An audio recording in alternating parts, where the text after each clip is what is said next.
Buenas, sean todos bienvenidos. Entonces pueden ir buscando en sus Biblias Gálatas 2, versículo 9. Vamos a ver la primera parte de este versículo 9, de Gálatas 2, versículo 9. Para eso vamos a tener una palabra de oración.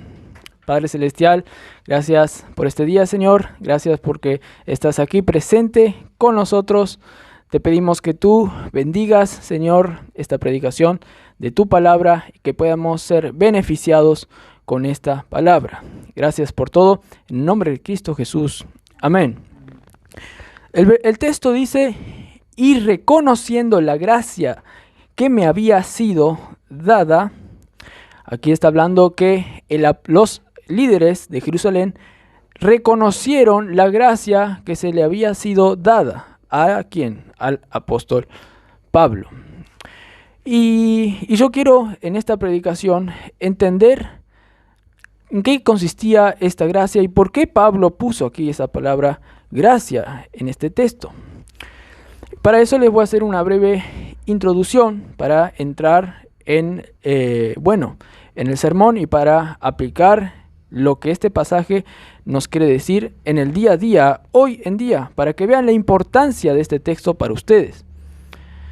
Un autor de un libro dijo, y antes de decir lo que dijo brevemente, les voy a explicar que este libro está hablando sobre cómo la sociedad puede dificultar el progreso de una persona, el progreso tanto en lo físico, en lo emocional, en la vida espiritual.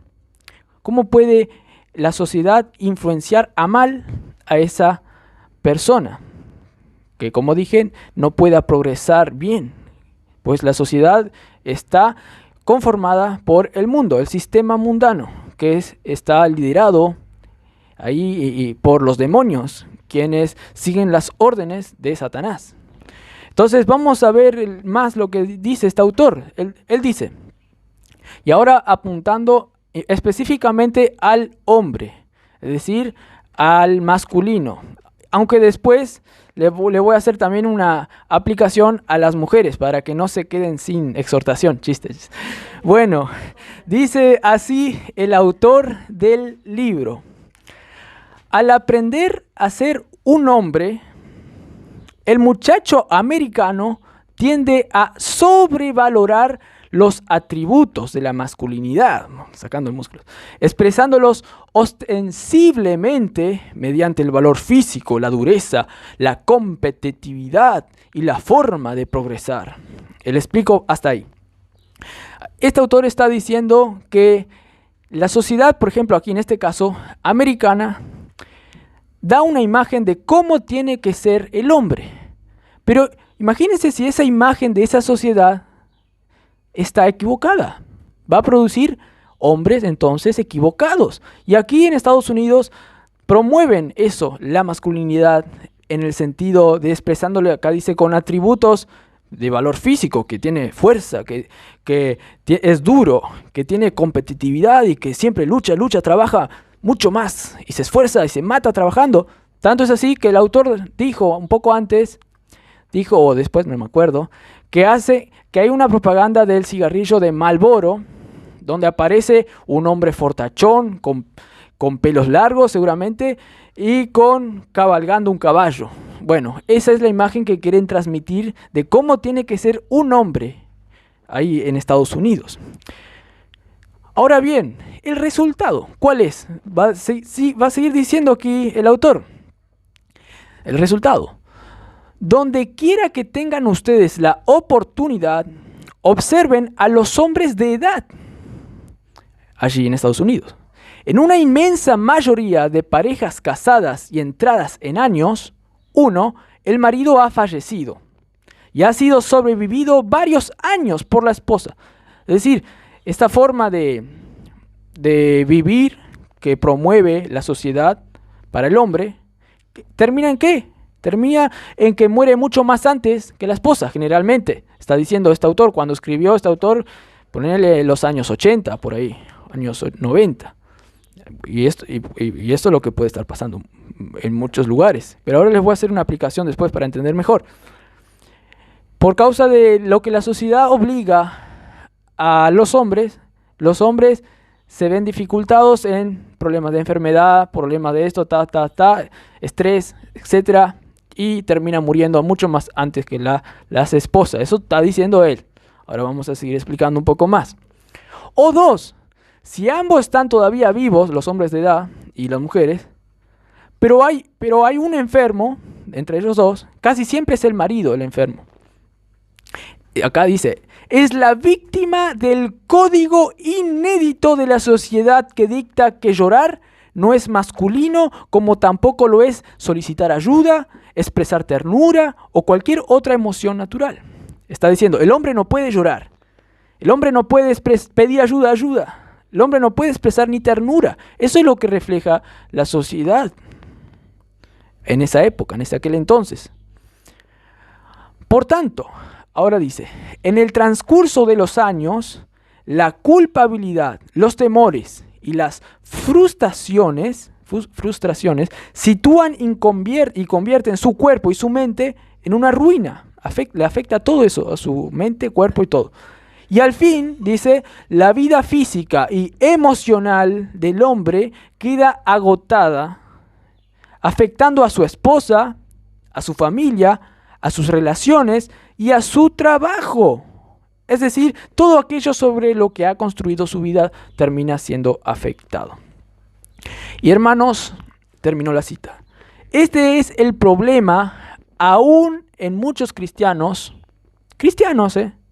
hoy en día. Pero no solamente en los hombres, sino que también en las mujeres. Y pueden entrar también en un estado así.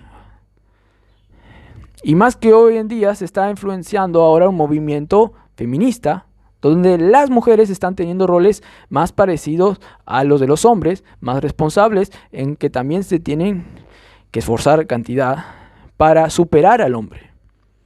Y eso es lo que quiere el diablo, quiere que se maten todos, que se esfuercen, que vivan toda una vida mala para llevarlos antes ya, asegurarle la condenación eterna, en definitiva. Pero el diablo también quiere que los cristianos vivan infelices, no mirando la libertad que tienen en Cristo, para que no disfruten su vida en Cristo. Eso es lo que quiere el diablo. Ahora bien, quiero clarificarles algo. Todo lo que estoy diciendo no implica que Dios a veces permita situaciones difíciles, pruebas, en que te afecten en áreas de la enfermedad, en áreas físicas, en áreas espirituales. Pero eso te ayuda, lo que Dios permite te ayuda para crecer espiritualmente. Y encima en esas aflicciones vos no perdés el gozo. Pues dice, tenemos que tener sumamente tremendo gozo aún en las pruebas, dice Santiago. No es lo mismo estar pasando tribulaciones por algo que vos mismo te auto-infringiste. No es lo mismo sufrir un castigo por algo que vos hiciste mal que sufrir una prueba porque Dios te está probando. Son unas cosas totalmente distintas. Y bueno, este sistema mundano te promueve todo lo peor, y si vos te sometes a ese sistema mundano, a que tu carne sea dominada por ese sistema mundano, entonces ¿qué va a pasar? Va a pasar lo malo, frustración, enfermedad, todo lo otro, estrés. Y hay muchos cristianos que sufren muchas tribulaciones por causa de que se sujetan al mundo por andar en la carne y no creen en la libertad que promueve el Evangelio. Eso es la causa de todo mal. Y en primer lugar, entonces, al tener incredulidad en el Evangelio, se sujetan al mundo, están dirigidos por las pasiones pecaminosas. En primer lugar, eso afecta a su vida espiritual y luego, 2 más 2 es 4, pasa a su estado anímico. Y por ende llegan a un estado de depresión, físicamente también hablando. Y esa no es la vida en abundancia que Jesús prometió. Esa no es la vida en abundancia que Jesús permitió. La vida en abundancia no es vivir su vida en depresión. No, al contrario, tenés una vida vivida en el gozo del Señor. La fortaleza del Señor es el gozo. Entonces, hoy en día hay una infinidad de artimañas diabólicas del enemigo que están ahí, por todo lado, que atentan contra la paz del Hijo de Dios. Hay como una interferencia en la radio tuya, como cristiano en tu vida. Hay una interferencia en la sintonía de la paz en que tú debes vivir.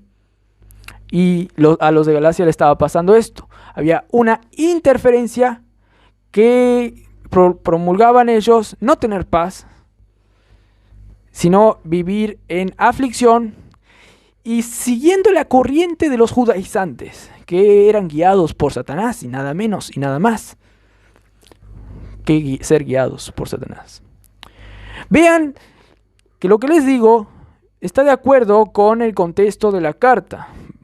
Si quieren buscar en sus Biblias, en Gálatas, versículos 6, 14 al 15, dice esto. Mientras buscan, yo ya les voy leyendo. Gálatas 6, 14 al 15, dice: porque en Cristo Jesús ni la circuncisión vale nada, ni la incircuncisión, sino una nueva creación. Pausa ahí. Lo que está diciendo Pablo aquí es que lo que vale no es tus obras meritorias, sino que es lo que Dios hace, una nueva creación. Eso es lo que vale. Entonces es de gracia, no por obras, la vida en Cristo. Y el versículo 16 que dice: y a todos los que anden conforme a esta regla, es decir, la regla de vivir en la gracia de Dios, los que andan en eso, los que andan conforme a esa regla, los que andan por la gracia, por el regalo de Dios y no por lo que el mundo promueve, que tenés que esforzarte por tus obras para ser agradable ante Dios, eso promueve el mundo. No. Dice, todos los que anden conforme a esta regla que es por la gracia, van a tener ¿qué? Van a tener paz y misericordia, sea a ellos y al Israel de Dios. Entonces, la Escritura no miente. Si vos andás en la gracia, vas a tener, sí o sí, no hay duda, vas a tener paz y misericordia. Ahora, si andás como los judaizantes en esta carta, que eran los malos, dicen que anda un cristiano, si vos andás conforme a lo que dicen los judaizantes, vas a tener lo contrario a la paz, que es guerra en vos. Y no vas a tener misericordia, vas a tener juicio encima, porque Dios te va a castigar. Y eso es lo que Pablo no quiere. Por eso dice, nadie os perturbe. Al comienzo de la carta. Nadie nos debe perturbar. Esa interferencia es la perturbación que yo digo. Ahora entonces conlleva esto la pregunta: ¿cómo no permitir esa interferencia en mi vida? ¿Cómo no ser perturbado? ¿Cómo no permitir la interferencia que estos judaizantes, quienes atacaban a Pablo aquí y que estaban influenciando a los hermanos de Galacia, permitían esta interferencia? ¿Cómo no? Y ahora yo te digo a ti, ¿cómo no? Es contagiándote por la gracia de Dios. Entonces, contágiate por la gracia de Dios. Contágiate por la gracia de Dios. Vive de acuerdo a la gracia y crece. Debes crecer todo el rato, estar queriendo crecer y creciendo en la gracia. Como dice 2 de Pedro 3:18. Contágiate por la gracia de Dios. ¿Qué dice el texto? Dice, y reconociendo la gracia que me había sido dada, ellos reconocieron. Dos versículos antes se ve que ellos vieron que se me había encomendado el evangelio de la circuncisión, y ahora Pablo aclara que ellos es lo mismo que vieron la gracia en mí. Haber recibido el evangelio para predicar a los judíos por Dios, haber recibido ese evangelio, es lo mismo que recibir la gracia de Dios para predicar el evangelio. Y Pablo aquí deja clarito esto. Ahora bien, Aquí está diciendo que los líderes reconocieron esa gracia, ese regalo. ¿Y por qué Pablo puso esa palabra gracia acá? Como vimos en el contexto todo, Pablo siempre mencionaba que la vida cristiana es vivida por gracia y no podés salir de esa gracia, si no viene lo feo, lo malo. Entonces esto era para que ellos entiendan, por eso también puso gracia. Pablo también puso gracia aquí. Reconocieron la gracia que me había sido dada por un asunto personal. De él lo salió. Tengo que poner gracia acá. Es lo mismo recibir la gracia que predicar el evangelio. Eso es una gracia. Entonces puso gracia acá. Por un asunto de él salió. Quiero poner gracia acá. Y puso gracia. Por ejemplo, les voy a explicar por qué. Todo lo que uno dice, habla, aplica, es solamente la punta del iceberg. Antes, en el corazón, hay algo que lo mueve para hacer algo. Por lo tanto, al poner gracia acá es porque algo le movía a él. De los corazones salen las cosas. Pablo estaba influenciado por la gracia tanto, porque vivía, creía la gracia, y por eso puso gracia aquí, en este texto.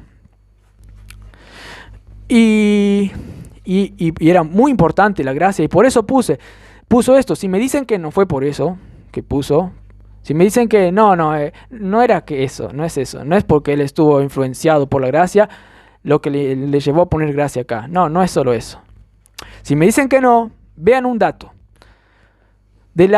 Esto dijo un autor ahí, él dijo, de las 155 veces que aparece la palabra gracia en los escritos del Nuevo Testamento, la parte, como ustedes saben, la parte derecha del gran montón de hojas de la Biblia que tienen en sus manos, es el Nuevo Testamento, dice, de las 155 veces que aparece la palabra gracia en ese Nuevo Testamento, de los 27 libros, si no me equivoco, las 155 veces que aparece la gracia en todo eso, en 100 palabras de esas 155, fue Pablo que escribió en sus cartas gracia.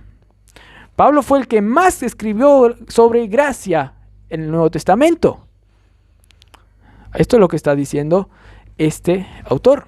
Por lo tanto, él estaba muy influenciado con esa palabra gracia. Y por eso lo escribe. Y muy bien. Pablo estaba muy influenciado por la gracia. Y por eso todo lo pasaba por el filtro de la gracia. No es así que es porque él estaba influenciado, que en todo lo que tenía que hablar, él ponía sí o sí gracia. No, sino también porque la gracia es tan importante que en todo lo que uno hace, sí o sí la gracia debe estar presente. Es así, mejor dicho. Por eso Pablo todo lo pasaba por el filtro de lo que es gracia. Y entonces, ¿qué es gracia? ¿Por qué Pablo usa esta palabra gracia? Pablo sabía el gran valor de la gracia de Dios para hacer cualquier cosa en la vida cristiana. La gracia es un regalo de Dios para hacer algo, para hacer cualquier cosa, para recibir algo. La gracia es el regalo de Dios. Entonces, qué maravilloso. Todo lo que vos podés hacer, solo lo podés hacer si Dios te regala. Miren lo que dijo Pablo en Corintios.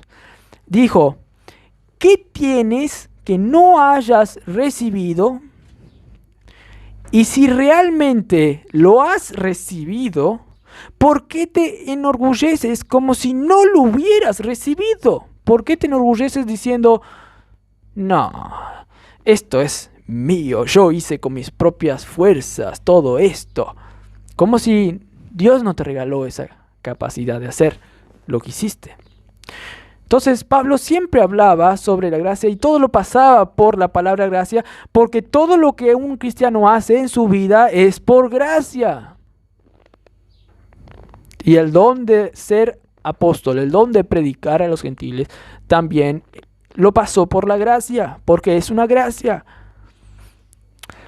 Quiero que razonen un poco, no tanto, solo quiero que vean. algo. A ver, capaz que yo sé que algunos aquí quieren responder algunas preguntas. Sencillas, no son difíciles. Es para que razonen conmigo y sigan el flujo del pensamiento. Pregunta número 1. ¿Cuál es la fuente de poder del universo? ¿Cuál es la fuente del poder de todo lo que hay? ¿Cuál es la fuente más poderosa y única del universo? ¿Quién responde esa pregunta? Dios, exacto. Esa es la fuente de todo poder. Con una sola palabra creó el universo. ¡Qué poder! Y ahora otra pregunta. ¿Y cuál es la fuente de poder para vivir la vida cristiana? Exacto, Cristo, quien es Dios también. Cristo es Dios, es la segunda persona de la Trinidad, en orden, ¿no? La primera es el Padre, la segunda es Cristo, la tercera el Espíritu Santo. Los tres son Dios, forman Dios. Es Dios, es Cristo, exacto. Y ella apuntó muy bien a lo que yo voy a decir después. Pero queden con el pensamiento que Dios, en primer lugar, que Dios es el que da la fuente de poder para que el cristiano viva la vida cristiana. Ahora déjenme decirles algo. Cuando esa fuente poderosa se comunica a alguien, es decir, ese poder se transfiere a alguien para bien, ¿no? Ese poder es para el bien de esa persona, para el cristiano.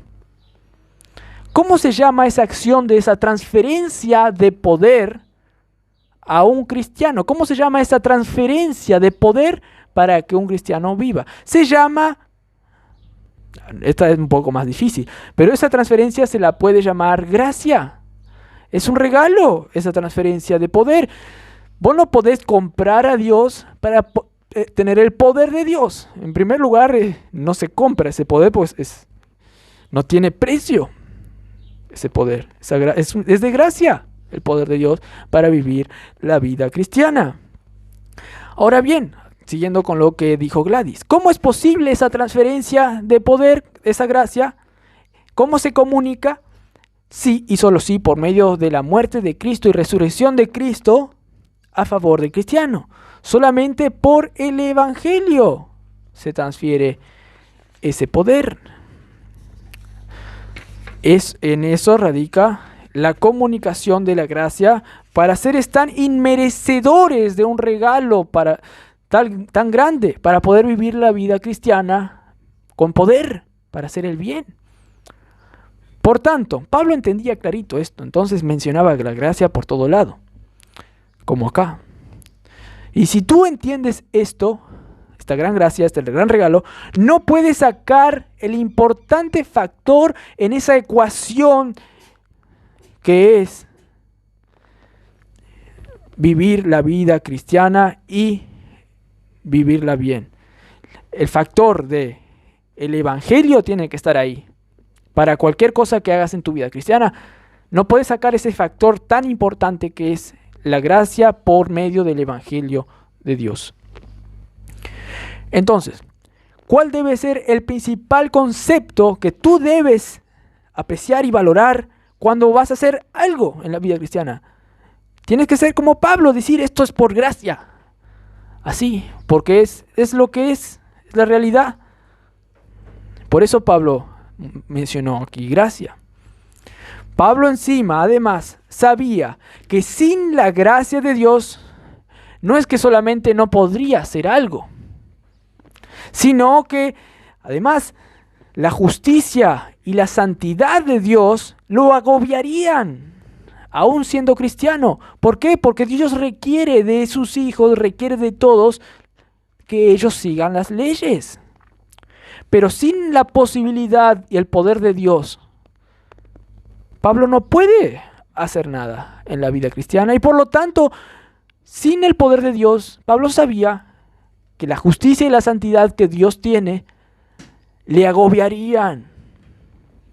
Y esto es el error de muchos cristianos que no valoran la gracia de Dios, entonces la justicia y la santidad que ven de Dios en la palabra de Dios les agobian.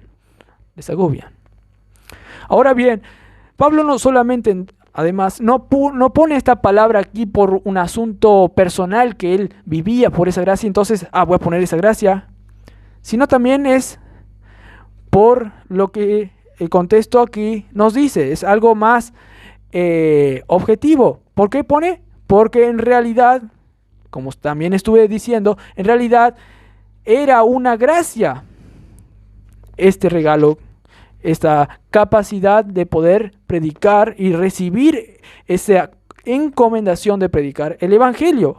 Y ahora que digo esto porque quiero hablar un poquito más sobre esta gracia de predicar. El recibir tal gracia para servir a Dios aquí, de ser un apóstol, conlleva tanto la misión que Dios le otorgó, es un regalo. El regalo consistía en vos tenés que predicar a los gentiles. Para Pablo era un regalo eso, y era un regalo. Esta palabra gracia consiste en eso, tanto en la misión otorgada, y también consiste en la posibilidad de cumplir esa misión, de llevarla a cabo sin caer, sin perder. En eso también consistía la gracia aquí. Porque Dios no le dice, toma, te doy la gracia de predicar a los gentiles, pero luego lo dice, pero hacerlo por tus propias fuerzas. No, la gracia, la capacidad también de cumplir ese mandato también va incluido en la misión de Pablo. Por ejemplo, Pablo decía, por la gracia de Dios soy lo que soy. Su gracia no ha sido en vano conmigo, sino que he trabajado más que todos los demás apóstoles inclusive.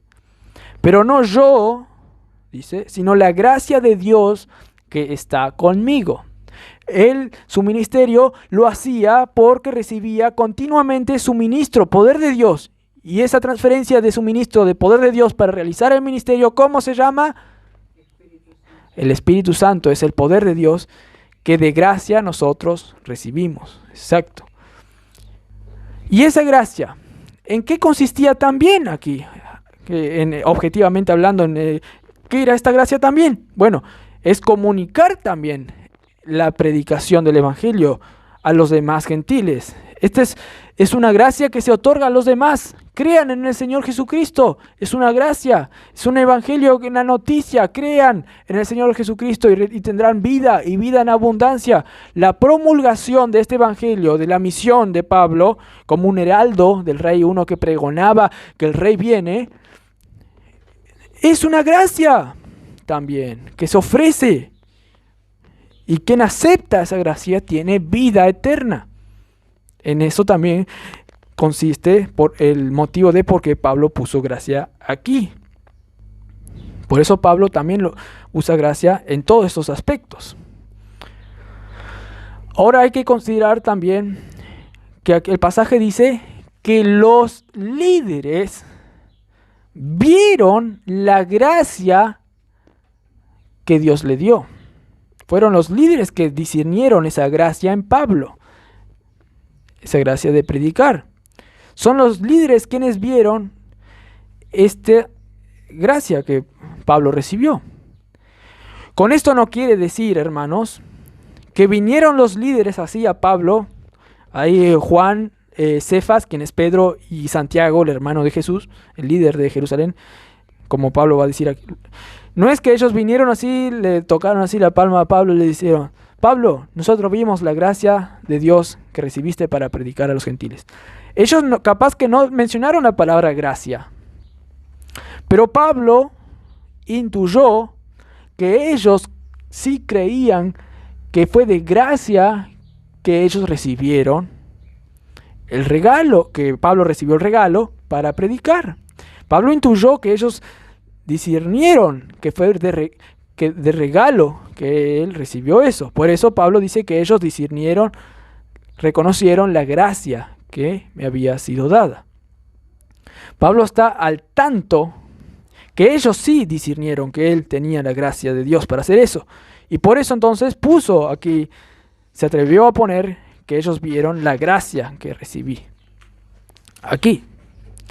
Consecuentemente, si ellos también vieron la gracia en Pablo, que es predicar de gracia y seguir predicando con la fuerza del poder de Dios, si ellos discernieron esa gracia que se le fue dada a Pablo, implica también que estos líderes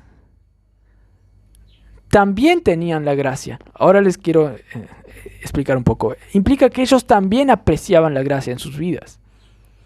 Pues solo ve la gracia a alguien en otra persona, que ese tiene gracia, si esa persona también valora a esa gracia. Les explico un poco mejor eso.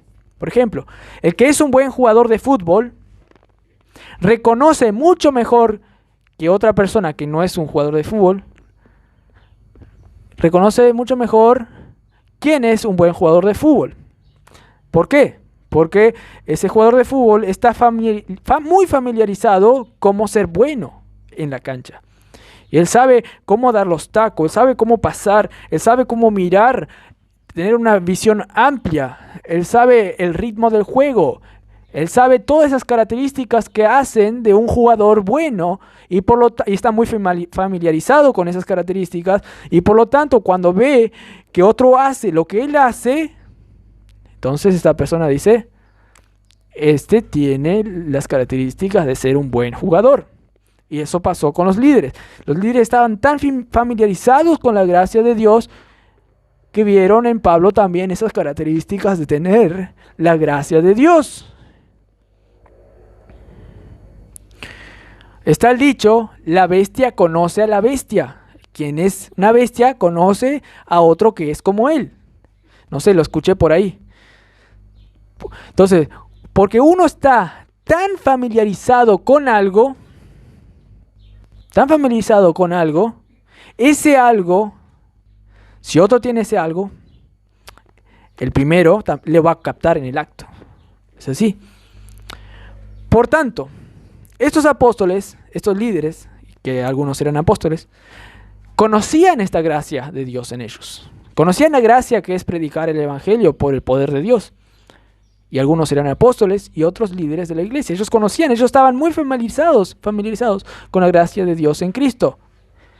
El poder del Espíritu para actuar en la vida cristiana, como dijo Gladys.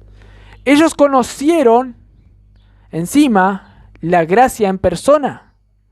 El atributo de la gracia lo conocieron como es una persona viendo quién es Cristo, lleno de gracia y de verdad.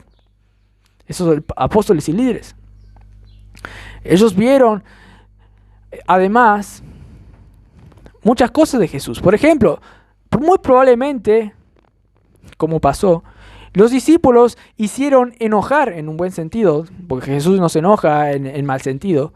Los discípulos de Jesús, los apóstoles y algunos líderes, hicieron enojar a Jesús. ¿Y qué vieron de Jesús? Gracia. No les condenó en el infierno por lo que hicieron mal, sino que tuvo gracia. Por ejemplo, cuando ellos no tuvieron poder para sacar un demonio en una persona, Jesús le dijo, hombres de poca fe, generación incrédula, ¿hasta cuánto he de estar con vosotros? Pero, ¿qué le hizo? No le mandó al infierno, sino que les trató con gracia. Murió por ellos en la cruz de gracia, siendo ellos unos impíos. Murió por ellos, para que tengan el poder de sí vivir bien la vida cristiana. Y eso fue contagioso en ellos. Tanto es así que pensaban en gracia por todo lado. La gracia de Dios fue contagiosa. Por eso la tesis de este mensaje es contágiate por la gracia de Dios. Por tanto a Pablo como a los líderes, como los apóstoles, fue la gracia de Dios que primero les contagió a ellos, para luego ellos ver todo por la lente de esa gracia, tanto para hacerles actuar, para hacer cualquier cosa, y de tal manera que la forma de ellos pensar y hablar lo hacían en una gramática llamada graciana, es decir, en una gramática de la gracia. Tanto es así que Pablo escribía gracia por todo lado. Todo lo pasaban por el filtro de la gracia. Fue contagioso, tanto es así. Lleno de gracia y de verdad, dijo Juan acerca de quién era Jesús. Ahora, es más, hermanos, ellos querían seguir hablando de esto y querían crecer en el conocimiento de esa gracia aún más. No precisa buscar, pero 2 de Pedro 3, 17 a 18 dice esto. Así que vosotros, oh amados, sabiéndolo de antemano, de algunas catastropidades que hacen otros falsos, sabiendo de antemano lo que ellos hacen, que tuercen las escrituras encima, nosotros, sabiendo sobre eso, dice el apóstol Pedro, dice, guardaos, no sea que por el error de los inicuos caigáis de vuestra firmeza. Y dice, antes bien, creced en la gracia y en el conocimiento de nuestro Señor y Salvador Jesucristo. ¿Vieron cómo que hace un contraste? La manera de no torcer las escrituras para mal, la manera de no caer de la firmeza, ¿qué es? Es crecer en la gracia y en el conocimiento de nuestro Señor Jesucristo y Salvador Jesucristo. ¿Y tú, hermano?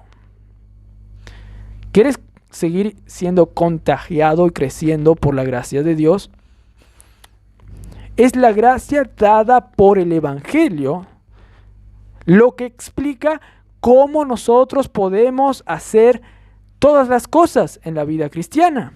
Por ejemplo, ¿cómo es que la gracia explica el cómo poder hacer?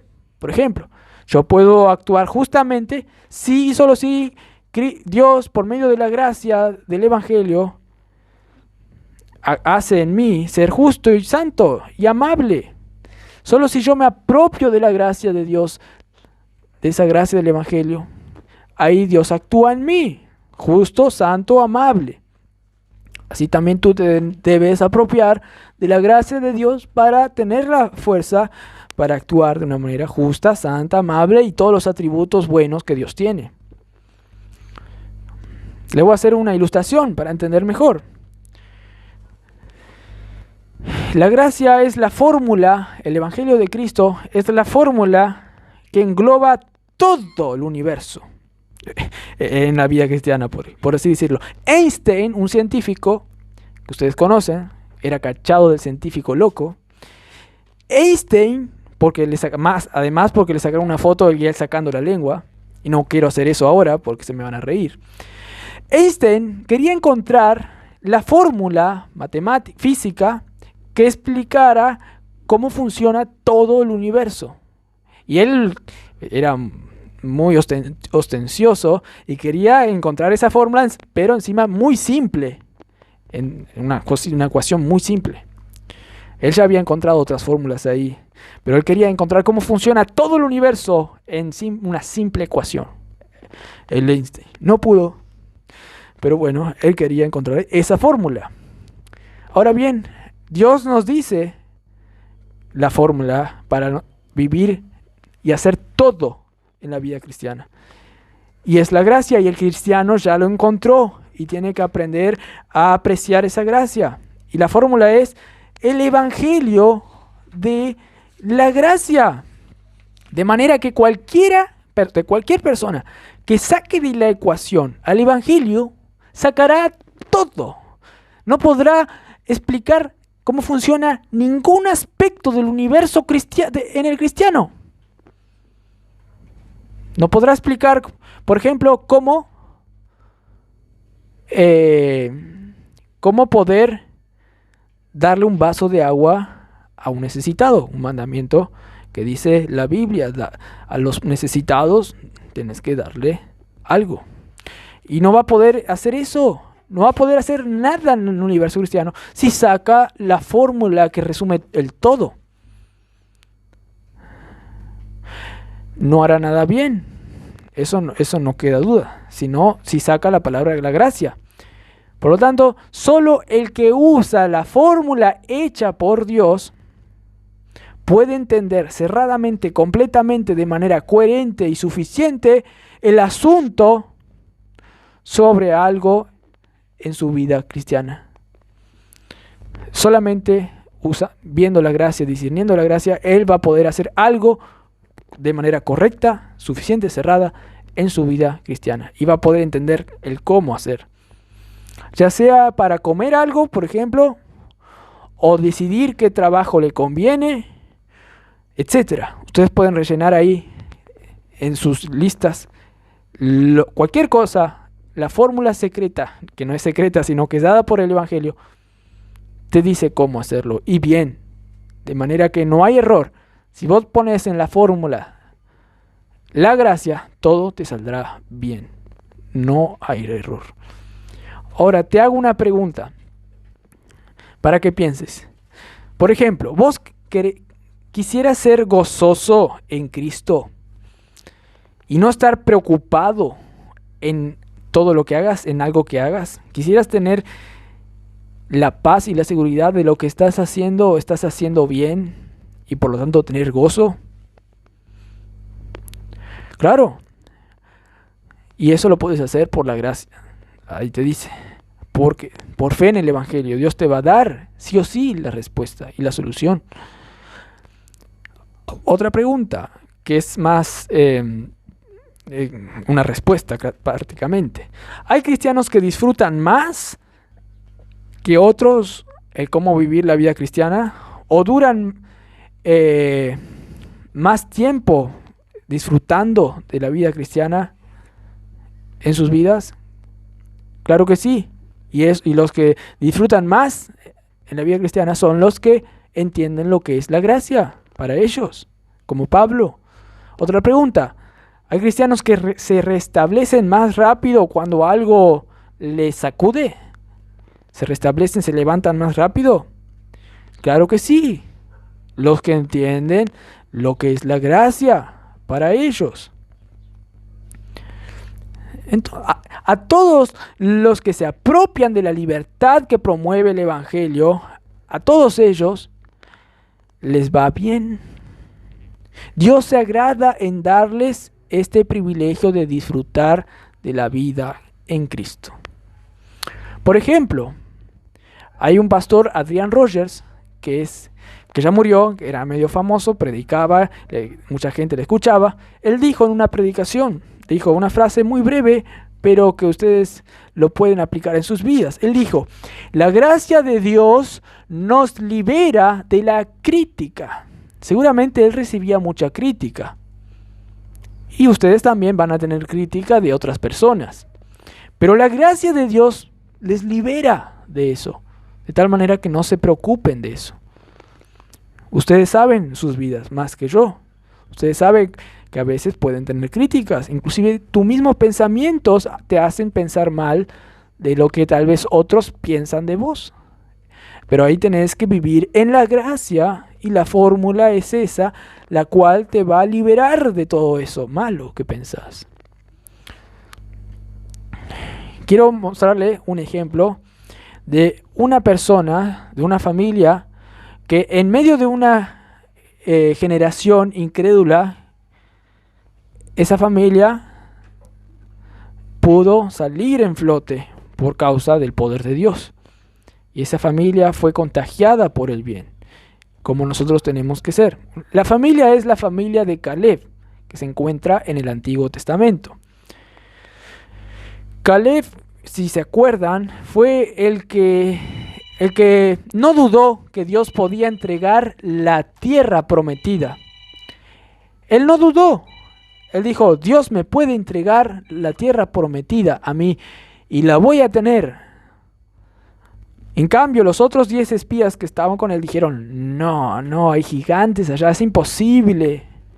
Pero Caleb no dudó, y dice la Escritura que porque no dudó, él fue a esa tierra. Luego, él sobrevivió y fue a esa guerra y destruyó a 3 gigantes y obtuvo una tierra. Porque él luchó sabiendo que Dios le va a dar las fuerzas para sacar a esos 3 gigantes. Y por eso fue y luchó y ganó la tierra. Pues Dios prácticamente les decía así a ellos: vayan allá, peleen, que yo estaré con vosotros y les voy a hacer ganar. Iban, algunos iban y creían eso y ganaban. Pero habían otros que no. Otros se conformaban con una tierrita y no querían seguir apropiándose de la tierra porque habían también otros en la otra tierra. Entonces decían: mejor, para no tener mucho esfuerzo de ir y pelear, me voy a quedar aquí y vamos a convivir con nosotros. Entonces no ocupaban la otra tierra. Pero este Caleb dijo: si Dios me dice que voy a tener la fuerza y me da la fuerza para sacar a esos de allá, que eran impíos, entonces Dios me va a dar la fuerza y voy a obtener. Además, Caleb quiso influenciar la fe en la gracia de Dios, quiso influenciar a su familia. Él dijo una propuesta. Caleb dijo una propuesta. Dijo: el que conquistare esta tierra, el que ganare a esos que están allá, dijo una propuesta Caleb: yo le voy a dar a mi hija por matrimonio. Dijo así Caleb. Esa era en esa época, ¿no? Y entonces uno dijo sí. Bueno, fue, conquistó y bueno, le ganó a la hija de Caleb. Vieron que aquí Caleb quería influenciar para bien, para que crean en el poder de Dios y que puedan entonces conquistar. ¿Y saben qué? Además, que conquistó esa tierra y ganó a la hija de Caleb, le dijo a la hija, le dijo a su esposa ahora, ¿no? Decile a tu padre que también nos dé otras tierras por allá. Entonces, la esposa de antes de irse, le dijo a su padre: si me podés dar los manantiales que están allá. Y el padre le dijo: sí. ¿Vieron cómo esta influencia de la gracia de Dios es efectiva y hace las cosas en un mundo donde hay otros que no hacen, que no tienen fe en el poder de Dios? Así también Dios quiere que vos creas en el poder de Dios para ser efectivo y conquistes a otras personas para que también crean en la gracia y en el poder de Dios. Otro personaje que me alienta mucho y que seguramente les va a alentar a ustedes, que también se encuentra en el libro de Jueces, es Ahod. A-O-D. Él vivió por el poder de Dios, que es por la gracia. Este personaje, en primer lugar, nació en un entorno, en una sociedad corrupta, de tal manera que hicieron cualquier cosa. No les quiero decir ahora, porque hay niños, pero no importa, la palabra de Dios dice abiertamente las cosas. Pero bueno, nació en ese entorno. Y saben que Ahod era además zurdo. Y algunos creen que cuando dice zurdo en el hebreo significa que la mano derecha la tenía imposibilitada, es decir, estaba sin brazo derecho y tenía solo... Algunos dicen eso, uno interpretan así. Muy bien, entonces sucede que el pueblo como que entró en un avivamiento y pidió a Dios que les ayude y les saque de esta opresión de otras ciudades que le estaban agobiando esta ciudad. Y Dios escuchó la oración de estos y usó a incapacitado. Era zurdo, dicen. Bueno, usó a zurdo. ¿Y saben cómo lo usó? Bueno, zurdo entró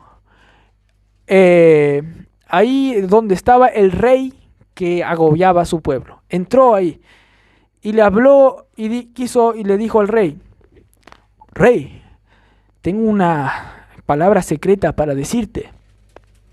Entonces el rey hizo sacar a todos los otros y se ve que a Ahod nadie le pudo encontrar la espada, porque generalmente, según algunos comentaristas, dicen que la espada, los que tenían mano derecha la escondían en el muslo izquierdo, pero como él era zurdo, y tal vez, según algunos comentaristas, él era incapacitado con la derecha, nadie vio que tenía la espada guardada en el muslo derecho para sacar así. Entonces hay un filtro que no vieron, por también gracia de Dios no vieron que no tenía espada, no vieron que tenía la espada. Entonces él fue y habló con rey, salieron todos, dijo: tengo una palabra secreta y es palabra de Dios para ti. y agarró la espada así, ¡chac! Le clavó. Y bueno, ahí terminó la historia. Y después él se escapó, cerró la llave, cerró el cuarto, se escapó y fue y contó a otros que estaban ahí. Tocó, terminó la historia, terminó y le mató a este y le contó y animó a otros. Vayan, vamos ahora vamos a destruir a esos. Y vinieron todos y destruyeron. Y saben que en esta misma historia no solo se destacó este personaje sino que ahí cuando estaban viniendo otros, había otro, no me acuerdo en este instante cómo se llamaba, que Dios también lo usó. Y él con solamente una quijada, en cierta manera también no teniendo un poder sobrenatural, este no era zurdo, pero solo no tenía ni espada siquiera, tenía una quijada. Y este con una quijada nomás mató a 300 de los otros. Y fue mencionado aquí. Y esto es lo que yo les quiero enfatizar a ustedes. No depende de quiénes somos, no depende de las fuerzas, las capacidades que tengamos, las que nos posibilitarán hacer algo. No, depende de nuestra fe en el poder de Dios, nuestra confianza que Dios nos hará hacer las cosas en la vida cristiana. Es ejercer este poder, esta libertad de que promueve el Evangelio, los que nos va a hacer vivir una vida en abundancia. Dice un autor llamado Tim Keller, no es nuestra falta de poder lo que nos impide gozar las bendiciones de Dios o adorar a Dios con todo el corazón. Es nuestra falta de fe en su poder lo que nos hará no hacer lo que tenemos que hacer. ¿Qué dice 2 de Pedro 1:3? Dice, todas las cosas, no precisan buscar, dice, todas las cosas que pertenecen a la vida y a la piedad nos han sido dadas por su divino poder. Todas las cosas que pertenecen a la vida y a la piedad nos han sido dadas por su divino poder, mediante el conocimiento de aquel que nos llamó por su gloria y excelencia. Ahora pasando a la conclusión. Les quiero hacer un razonamiento. Pero si uno no se apropia de ese poder, ¿qué pasa? No solo queda sin victoria, no solo queda sin victoria, pero también se queda con la derrota. Y esa es la consecuencia de no apropiarse del poder de Dios. Vivir en una esclavitud del mundo, como comenzamos el sermón. Vivir en una esclavitud donde nuestra carne, nuestras pasiones se acoplan a lo malo y nos hace vivir mal. Por ejemplo, hay una ilustración que pasó en la vida real que saqué de un libro de una madre de familia quien tenía una hija que se quería casar. Bueno, estaba ordenando a todas las cosas para tener la boda. Pero el problema para esta madre era que su hija quería, no se rían, quería tener un buen champán en la boda. Quería que todos tomen champán en la boda. Y esto llegó a ser un problema porque era una familia cristiana. Y esta señora, la madre de esta chica, era cristiana también, pero no concordaba en que tomen bebidas alcohólicas en la boda. Por eso esta mujer, la madre de esta que se quería casar, entró en una depresión total. Tanto es así que estaba en el hospital y le aconsejaron a alguien que le aconseja a ella, y este era un buen consejero, y fue hacia el hospital, y le vio a ella todo así acurruchada en el hospital, y empezó a hablar con esta señora, y notó que ella estaba en un error. ¿Cuál era el error de ella? En primer lugar, ella estaba siendo orgullosa, ella estaba queriendo hacer lo que ella quería. Y además dejó que esa semilla mala, crezca en ella de tal manera que ella siguió sus pasiones pecaminosas y se volvió en un estado físico malo. Ella se volvió en eso. Y esa situación peligrosa se volvió en un estado anímico malo también en ella. De tal manera que físicamente estaba mal. Entonces él le aconsejó que la verdad os hará libre, dice Juan 7 por ahí, la verdad os hará libres. ¿Y cuál es la verdad que necesitas? no depender de algo. Tenés que salir de eso, depender de la gracia de Dios nomás. Si ella quiere hacer eso, encima no es un pecado malo, ella es cristiana, le preguntó, ¿tu hija es cristiana? Sí. Entonces, si quiere poner champán, déjale, ella es su discernimiento de las cosas. No es algo herejía contra el evangelio, eso. Ahora otras cosas podría quedarse mal, pero déjale. Entonces ella entendió y dependió de la gracia de Dios y la verdad le hizo libre. Rápidamente se volvió de una manera buena. Salió de esa enfermedad. Y eso pasa. Nosotros, hermanos, no tenemos que contagiarnos por el mundo, por las pasiones de nosotros. Y contagiarnos por la gracia de Dios que nos va a ayudar a salir de esas esclavitudes que podemos tener, que nos afecta a nuestro físico también. Entonces, hay personas que no están contagiados por la gracia y por eso están mal. Es mentira que uno puede decir, sí, yo creo en la gracia, estoy contagiado por la gracia, pero luego no lo demuestra. Por ejemplo, un predicador una vez predicó y diciendo que otro dijo que vino un camión cuando estaba por la ruta y yo justo salí del auto y ¡pum! Me chocó. Entonces el otro le miró, ¿te chocó? ¿Bien chocado? Sí, un tremendo camión me chocó. ¡Pah! ¿Pero cómo estás ahí, vivito y coleando? ¿Vieron? No concuerda. Si la gracia de Dios, hermano, te choca, si sos contagiado por la gracia de Dios, vas a tener tremendo efecto en tu vida, una tremenda consecuencia. Es mucho más poderoso que un camión chocándote. Y esta gracia, ¿por qué es contagiosa? ¿Por qué es gloriosa esta gracia? Pues no hay nada imposible para Dios. Él puede hacer todo lo que requiere de vos. Es más, ni es siquiera fácil el hacer para vos. Será ni siquiera fácil el hacerlo para vos, pues es gratuito, es de gracia que Dios te da el poder. Y el que entiende esto, lo siento. El que entiende esto, lo siento por esa persona, ha sido contagiada, mis pésames.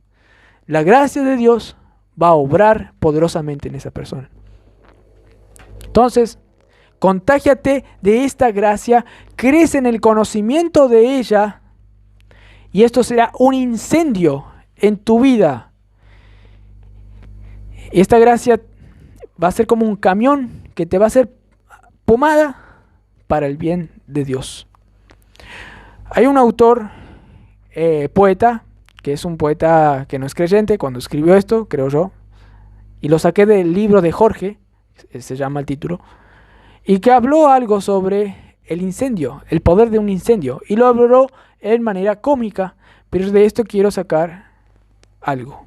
Él dijo, el uso de los incendios requiere grandes precauciones, porque el menor descuido provoca volcanes. Por ejemplo, claro, en un bosque, si vos dejas aunque sea una chispita, puede provocar tremendo incendio, tremendos volcanes. Acá lo hizo una metáfora. Y sigue diciendo, en los bosques se recomienda hacer picnics en puntas de pie, dado que un ruido cualquiera, de pronto un susurro nomás, puede provocar la estampida, ¡boom!, de un tremendo fuego. También lo dijo en forma metafórica, ¿no? Por eso hay que andar en puntitas de pie, tener mucho cuidado. O si no, ¡puf! Dice, y al huir la manada de llamas, cuando viene esa manada de llamas, destruye cuanto encuentra a su paso, haciendo pizarrón del prado más bonito. Es decir, que hace una cosa lisa, como un pizarrón. Ahí donde antes había tremendos prados buenos. Bueno, este es el poder irresistible de la gracia de Dios. Yo lo digo, en quien se apropia de esta gracia de Dios. De tal manera que es tan poderosa que aunque camines con punta de pie, la gracia de Dios, ¡pum!, va a explotar en tu vida. Es un tremendo poder y va a destruir todo para que quede un pizarrón, para que puedas vivir la vida cristiana de una manera poderosa. Es como el efecto de la atracción de un remolino en la bañera. Si vos tenés bañera, si un día te bañaste en una bañera, vas a ver que cuando llenas de agua y querés sacar toda esa agua, sacás el tapón y hace y vas y atrae todo. Bueno, la gracia de Dios tiene ese poder de llevarte y hacer lo que quiera con vos para hacer todo lo bueno. Y esto es lo que Pablo sabía, y por eso ponía esta palabra gracia acá y vivía por esa gracia.